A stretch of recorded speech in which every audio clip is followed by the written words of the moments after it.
Anak yang terkasih, selamat pagi, salam sehat serta salam sejahtera untuk kita semua. Pagi ini kita akan lanjut pelajaran kita minggu lalu tentang gereja mewartakan kerajaan Allah.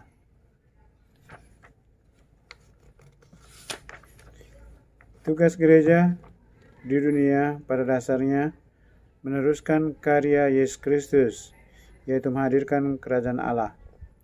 Untuk menghadirkan kerajaan Allah diperlukan keterlibatan semua anggota gereja untuk menyuarakan tugas kenabian, imamat, dan juga rajawi. Untuk itu, sebelum melanjutkan pembelajaran tentang gereja mewartakan kerajaan Allah, baiklah kita buka dengan doa bersama. Dalam nama Bapa dan Putra dan Roh Kudus. Amin. Allah Bapa kami yang Maha Rahim, Engkau telah mengutus Yesus Putramu untuk menyelamatkan manusia dari dosa dan penderitaan. Kami sungguh-sungguh merasakan cinta kasih-Mu. Kami mohon ajarilah kami untuk selalu taat kepada kehendak-Mu, sehingga kami pun sanggup mewartakan kerajaan Allah di tengah-tengah dunia lewat sikap iman kami. Demi Kristus Tuhan dan pengantara kami. O Roh Kudus, sucikanlah bibir dan lidahku dengan api ilahi, supaya aku suka berbicara mengenai Yesus. Santo Fransiskus Asisi, pelindung kongregasi SFD, doakanlah kami. Muder Kondasia van der Linden, pendiri kongregasi SFD, doakanlah kami. Santa Maria, pelindung sekolah kami, doakanlah kami. Salam Maria, penuh rahmat, Tuhan sertamu, terpujilah engkau di antara wanita, dan terpujilah buah tubuhmu Yesus. Santa Maria, Bunda Allah, doakanlah kami yang berdosa ini, sekarang dan waktu kami mati. Amin. Dalam nama Bapa dan Putra dan Roh Kudus. Amin. Anak-anak yang terkasih, kita lanjut dengan mendengarkan bacaan kitab suci. Yang pertama diambil dari Injil Matius bab 5 ayat 1 sampai 16 dan Injil Lukas bab 4 ayat 16 sampai 21. Ucapan bahagia, garam dan terang dunia. Ketika Yesus melihat orang banyak itu, naiklah ia ke atas bukit, dan setelah ia duduk, datanglah murid-muridnya kepadanya.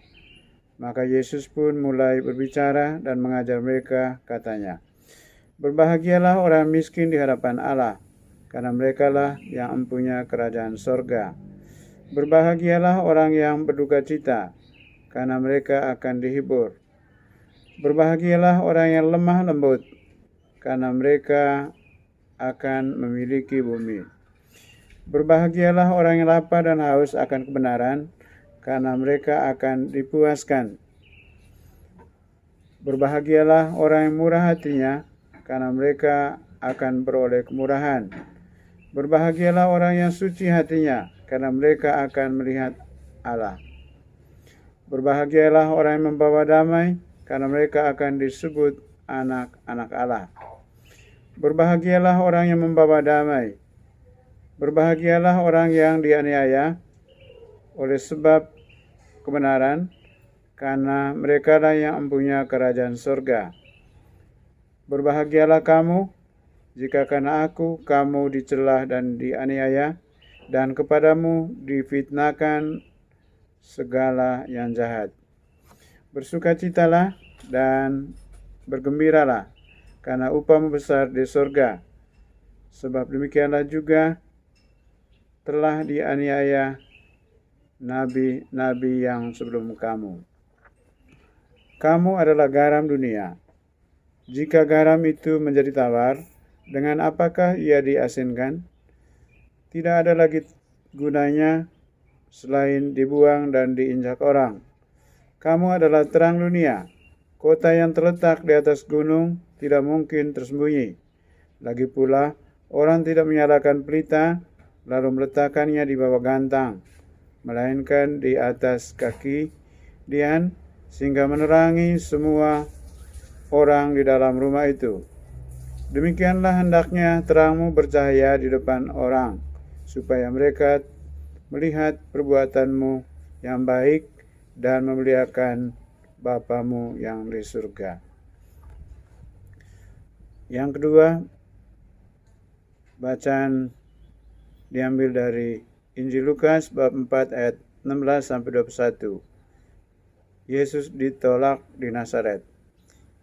Ia datang ke Nazaret tempat ia dibesarkan, dan menurut kebiasaannya, pada hari Sabat ia masuk ke rumah ibadat, lalu berdiri hendak membaca dari Alkitab. Kepadanya diberikan kitab Nabi Yesaya, dan setelah dibukanya, ia menemukan nas, di mana ada tertulis, Roh Tuhan ada padaku, oleh sebab ia telah mengurapi aku, untuk menyampaikan kabar baik kepada orang-orang miskin, dan ia telah mengutus aku untuk memberitakan pembebasan kepada orang-orang tawanan, dan penglihatan bagi orang-orang buta, untuk membebaskan orang-orang tertindas, untuk memberitakan tahun rahmat Tuhan telah datang. Kemudian ia menutup kitab itu, memberikannya kembali kepada pejabat, lalu duduk, dan mata semua orang dalam rumah ibadat itu tertuju kepadanya. Lalu ia mulai mengajar mereka.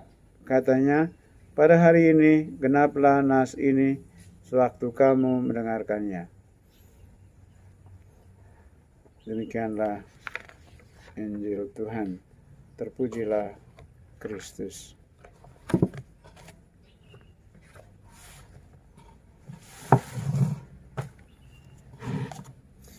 Anak terkasih, selanjutnya kita akan mendengarkan beberapa pertanyaan yang berhubungan dengan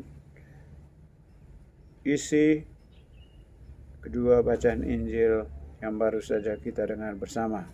Yang pertama, apa yang dikatakan Yesus dalam Injil Matius bab 5 ayat 1 sampai 16?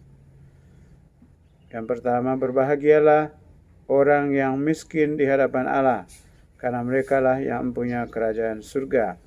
Yang kedua, berbahagialah orang yang berduka cita, karena mereka akan dihibur. Yang tiga, berbahagialah orang yang lemah lembut, karena mereka akan memiliki bumi. Yang keempat, berbahagialah orang yang lapar dan haus akan kebenaran, karena mereka akan dipuaskan. Yang kelima, berbahagialah orang yang murah hati, karena akan memperoleh kemurahan. Yang keenam, berbahagialah orang yang suci hatinya, karena mereka akan melihat Allah. Yang ketujuh, berbahagialah orang yang membawa damai, karena mereka akan disebut anak-anak Allah.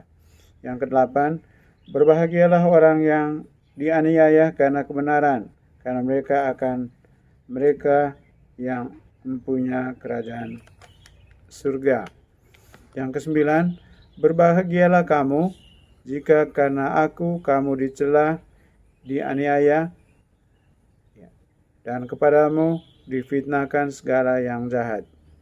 Yang kesepuluh, bersukacita dan bergembiralah, karena upah besar di surga. Pertanyaan yang kedua, siapakah yang boleh menikmati suasana seperti yang disampaikan oleh Yesus? Yaitu orang-orang yang menjadi tujuan kerajaan Allah diwartakan, yang terdapat dalam sabda bahagia. Pertanyaan yang ketiga, bagaimana gereja merumuskan tugas-tugas Yesus di dunia seperti yang disampaikan dalam Injil Matius bab 5 ayat 1 sampai 16, yaitu dengan mewartakan kabar gembira, dengan memberi pelayanan kepada orang-orang miskin dan terlantar. Pertanyaan yang keempat, siapa yang dimuliakan dalam seluruh pewartaan kita? Tuhan Allah. Yang kelima, kepada siapakah Yesus diutus? Seperti terdapat dalam Injil Lukas bab 4 ayat 16 sampai 21, kepada orang miskin dan terlantar. Anak yang terkasih, kita masuk dalam peneguhan. Tugas perutusan Yesus untuk mewartakan kerajaan Allah sekarang ini diteruskan oleh gereja. Yesus menghendaki gereja menciptakan suasana bahagia, penuh sukacita dan kegembiraan. Suasana bahagia dan sukacita tentang kerajaan Allah pada dasarnya ditujukan bagi orang miskin di hadapan Allah, orang yang sakit di hadapan Allah, orang yang berduka cita, orang yang lemah lembut, orang yang lapar, dan orang yang haus akan kebenaran, orang yang murah hatinya, orang yang suci hatinya, orang yang membawa damai, orang yang dicela, dan orang yang dianiaya. Dengan kata lain, orang-orang yang menjadi tujuan kerajaan Allah diwartakan, yang terdapat dalam sabda bahagia Yesus. Gereja juga mesti mewartakan kerajaan Allah seperti yang disampaikan oleh Yesus dalam Injil Lukas bab 4 ayat 16 sampai 21. Tugas Yesus adalah menyampaikan kabar baik, kabar gembira kepada orang-orang miskin, memberitakan pembebasan kepada orang-orang tawanan, memberitakan tahun rahmat Tuhan telah datang, membebaskan orang-orang yang tertindas, penglihatan bagi orang-orang buta. Gereja sebagai umat beriman dalam melanjutkan misi Yesus, yaitu mewartakan kabar gembira, mesti memberikan pelayanan kepada orang-orang miskin dan terlantar. Gereja telah banyak berkarya membangun kerajaan Allah di dunia, seperti memberi kepedulian terhadap orang miskin, dengan memberi pelayanan kepada orang sakit, membangun panti asuhan untuk menampung yang terlantar, membangun sekolah untuk memberikan pendidikan, dan sebagainya. Anak yang terkasih, kita lanjut pelajaran kita dengan doa penutup. Mari kita bersatu dalam doa. Dalam nama Bapa dan Putra dan Roh Kudus. Amin. Tuhan Bapa yang Maha Kasih, terima kasih karena Engkau telah menuntun, membimbing dan menyertai kami dalam pelajaran hari ini. Semoga apa yang kami pelajari bersama hari ini tentang gereja mewartakan kerajaan Allah dapat kami wujud nyatakan dan kami terapkan dalam hidup kami. Amin. Santa Maria, pelindung sekolah kami, doakanlah kami. Salam Maria, penuh rahmat, Tuhan sertamu. Terpujilah engkau di antara wanita, dan terpujilah buah tubuhmu Yesus. Santa Maria, Bunda Allah, doakanlah kami yang berdosa ini, sekarang dan waktu kami mati. Amin. Dalam nama Bapa dan Putra dan Roh Kudus. Amin.